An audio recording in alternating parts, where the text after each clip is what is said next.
பேப்பர்காரன் முதல் எதிர்த்த வீட்டு தாத்தாவின் பார்வை வரையில் மாற்றத்தை உணரலானாள். அக்கா என்றழைத்தவனும் பாசத்திற்கு பதில் பாசாங்கு காட்டினான். ஆண்டி என்றவனும் ஆபாசமாய் பார்க்கிறான். இதுவரை முகத்தை பார்த்து பேசியவன் பார்வை கழுத்துக்கு கீழ் இறங்கியதை உணரத் துவங்கினாள். கணவன் பார்வை தன்மேல் விழ மறுத்த பின் கண்டவன் பார்வையெல்லாம் தன்மேல் விழுவதை உணர்ந்தாள். தவறு ஏதும் செய்யாமலே அக்கம் பக்கத்தினர் பார்வைகளில் வேசியாக கவனிக்கலானாள்.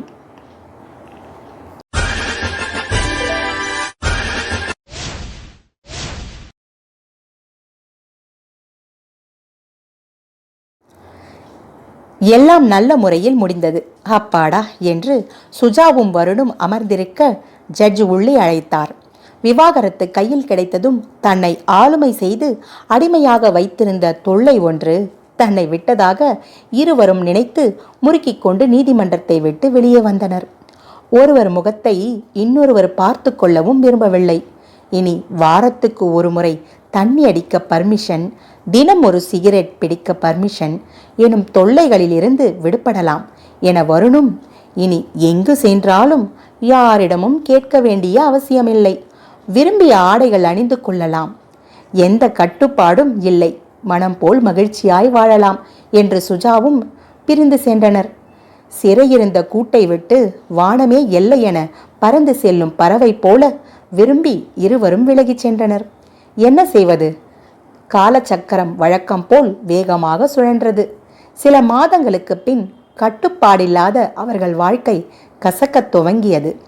எது இன்பம் என்று நினைத்தார்களோ அதில் இன்பத்தை விட்டு துன்பத்தை காணத் துவங்கினார்கள். வீட்டில் காணும் இடத்திலெல்லாம் அவள் தெரிய துவங்கினாள். நீதிமன்ற உத்தரவுப்படி வீட்டை விட்டு சென்றவள் என்னத்தான் உதறி தள்ளியும் அவன் நினைவுகளை விட்டகல மறுத்தாள். அவன்தான் பிரச்சனை என்று எண்ணியவளுக்கு இப்போது அவன் இல்லாததே பெரும் பிரச்சனையாகி போனது. பேப்பர்காரன் முதல் எதிர்த்த வீட்டு தாத்தாவின் பார்வை வரையில் மாற்றத்தை உணரலானாள்.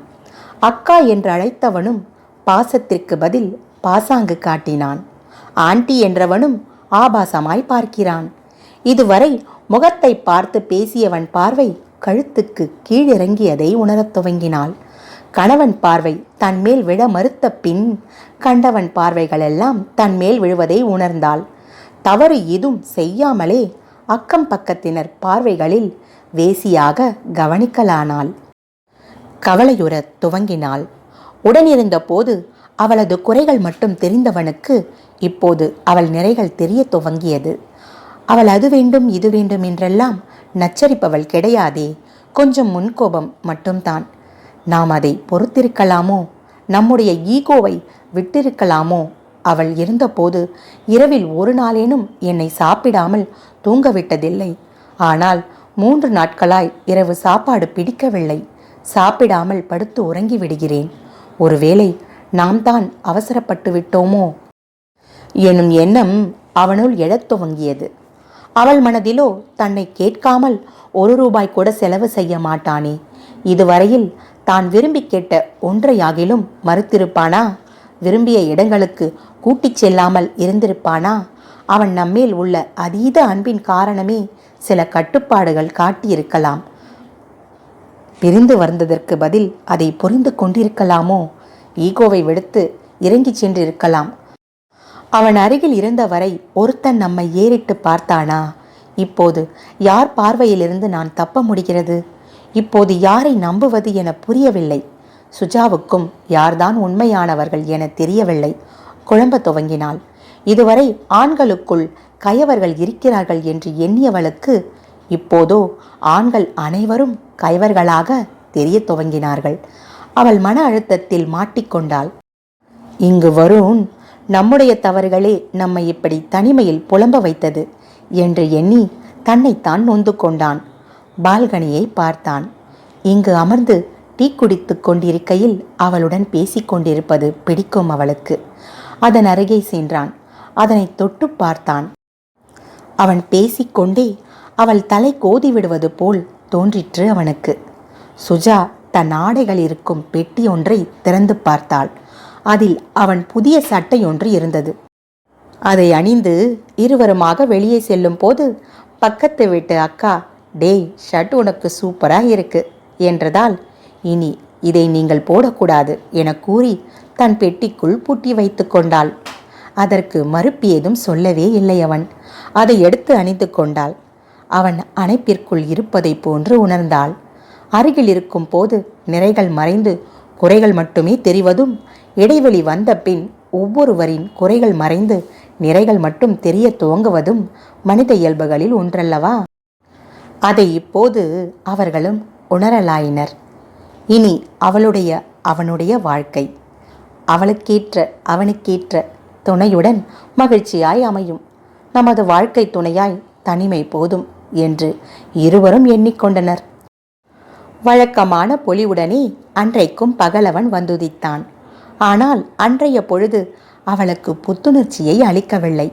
அவனுக்கும் அலுவலகத்தில் அவன் காதுகளில் விழுந்த அக்கொடுஞ்சொற்களால் தரைமேல் விழுந்த மீனென துடித்தான். அவனுக்கு ஏதோ பிரச்சனையாம், அதான் அவனை விட்டுட்டு போயிட்டாலாம் என தன்னுடைய ஆத்ம நண்பர்கள் என்று அவன் நினைத்து கொண்டிருப்பவர்கள் பேசிக்கொண்டிருந்தார்கள். இவன் கேட்டுக்கொண்டிருப்பதை அறியாது இவனை பார்த்ததும் ஏதும் அறியாதது போல், வாடா மச்சான், தம்மடிக்க போகலாம் என அழைக்க, தரையை பார்த்தவாறே தலையசைத்து மறுப்பு தெரிவித்தவன் மனதில், என் ஈகோவிற்கு இவனுங்க கொம்பு சீவி விட்டுத்தானே விவாகரத்தே வாங்கினோம் என தனது அறிவீனத்தை எண்ணி நொந்து கொண்டான். இவ கேரக்டர் சரியில்லையாம்டி, அதான் இவ புருஷன் இவளை விட்டுட்டு போயிட்டானாம் என கூறிவிட்டு கலகலவென சிரித்த தோழிகளின் வார்த்தை காதுகளில் விழுந்த அந்நேரம் அம்பு தைத்த புறா போல துடித்துடித்தாள் சுஜா. அவசியமற்றவர்களின் ஆலோசனை கேட்டு விவாகரத்து செய்தது எத்தனை பெரிய தவறென்று தன் புத்தியை கடிந்து கொண்டாள். வருண் அன்றைய இரவு வீட்டிற்கு செல்ல மனமற்றவனாய் சற்று சாலையில் நடந்து சென்று கொண்டிருந்தான். சாலையின் பரபரப்பு அடங்கியிருந்தது. வாகனங்கள் அவ்வப்போது ஒவ்வொன்றாய் அவனை கடந்து சென்று கொண்டிருந்தது. இருள் எங்கும் கவித்திருந்தது. அவனைப் போல் சாலையோர மரங்களுக்கும் மனது சரியில்லை போலும். அவைகளும் அசைவுற்று சிலை என நின்று கொண்டிருந்தன. தான் இவ்வுலகில் தான் இருக்கிறோம் என்பதை அவ்வப்போது அவனை கடந்து செல்லும் வாகனங்களின் ஒலிபெருக்கி சப்தம் நினைவு பூட்டியது. அவனுக்கு கொஞ்ச தூரத்தில் சாலையின் வளைவு ஒன்றில் சிறிது பரபரப்பும் ஆள் கூட்டமும் தென்பட்டது. அருகே சென்று விசாரித்ததில் தனியாக வந்த பெண்ணுறுத்தியை பலவந்தம் பண்ண யாரோ ஒருவர் முயற்சித்ததாகவும், ஆட்களை கண்டதும் ஓடிவிட்டான் எனவும் அறிந்து கொண்டான். கூட்டத்திற்குள் எட்டி பார்த்தான். முகத்தை தன் கரங்களால் மறைத்தபடி அழுது கொண்டிருந்தாள். அவள் கூந்தல் கலைந்திருந்தது. ஆடை சற்று கிழிய அதன் வழியே அவள் உள்ளாடை திரிந்து கொண்டிருந்தது. அவள் கண்கள் அவனை கண்டதும் அவளது அழுகை இருமடங்கானது. அவன் தோள் மீது சாய்ந்து அழ வேண்டும் போலிருந்தது அவளுக்கு. நினைத்தவள் தாமதிக்கவே இல்லை. இதோ அவனை கட்டி அணைத்து அழுது கொண்டிருக்கிறாள்.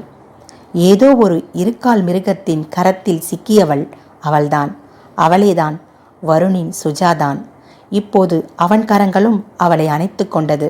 அந்நேரம் அவளுக்கு அந்த அரவணைப்பு தேவைப்பட்டது. அவள் சாய்ந்து கொண்டாள் அவன் மார்பிலேயே. அந்த அரவணைப்பின் கதகதப்பிலே அவள் கண்ணீர் துளிகள் அத்தனையும் காய்ந்து போயிற்று. இனி அவர்களும் சண்டை போட மாட்டார்கள். இனி அவர்கள் சமாதானத்தை இழக்க மாட்டார்கள். இனி அவர்களுக்கு ஈகோ அணுகாது. இனி அவர்கள் பிரிவை பற்றி யோசிக்க மாட்டார்கள். இதோ தவறு செய்த பின் தவறை உணர்ந்தவர்கள் மீண்டும் அதை செய்ய மாட்டார்கள். அவன் தோள் சாய்ந்தபடியே இருவருமாக மெல்ல மெல்ல தங்கள் வீடு நோக்கி நடக்கிறார்கள். வானிலிருந்து நட்சத்திரங்களும் அவர்கள் ஜோடியாய் நடந்து செல்வதை பார்த்து கண் சிமிட்டி சிரித்து கொண்டிருக்கிறது. நன்றி.